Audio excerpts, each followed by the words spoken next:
Yeah, so actually what I learned in this journey too is community is a really big part of healing. I think Yeah. it's really hard to heal in isolation.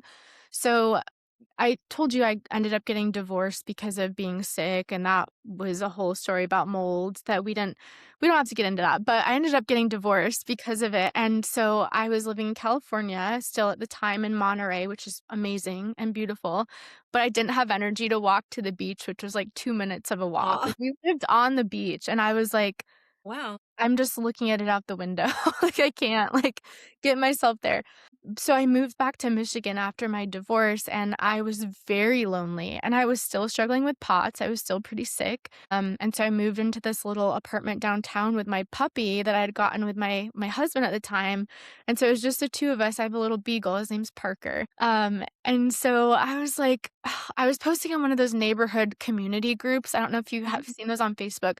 Oh, yeah, I'm in one for my town. Exactly. So there's one that was like, 100,000 people in my city, and I was like, "How are how is everyone making friends as adults? Like, how is this working? Because 'Cause Right, I'm yeah. very lonely, I've just moved back and I somehow got like 300 comments off of it. So I ended up creating this social club, and it just exploded. It was just like we would do little events together and like go out and like play games or, go out to dinner. At first it was just like go to a live, music.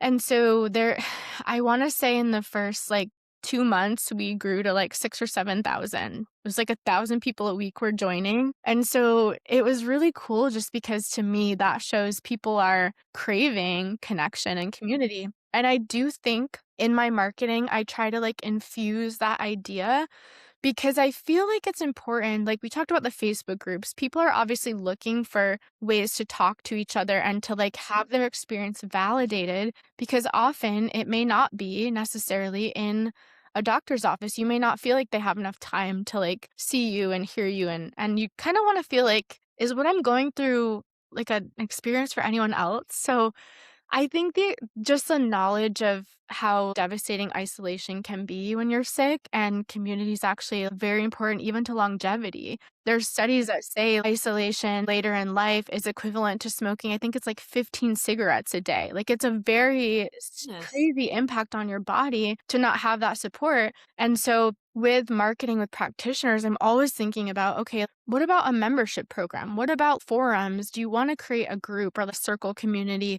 What are the ways that we can serve the people that your clients and your potential clients so that they're feeling like they're part of something bigger than themselves? And I think that's going to be I think the next wave is more of this like group healing and group like programs and group communities just to help people get through some of those really troubling times. And so I think it's really important to consider for practitioners and for patients who's your community and who's surrounding you, who's supporting you. And I know for me, at least, there were people that dropped off that didn't really understand what I was going through and they didn't try to. So it's like finding your people again and finding the ones who are going to check in on you and validate you. So I think community is going to be a big theme as we move forward, especially in this post-COVID landscape. I feel like people are already Yes. like ready to be like, okay, how do we find that again? How do we Yes. find that network? Yeah.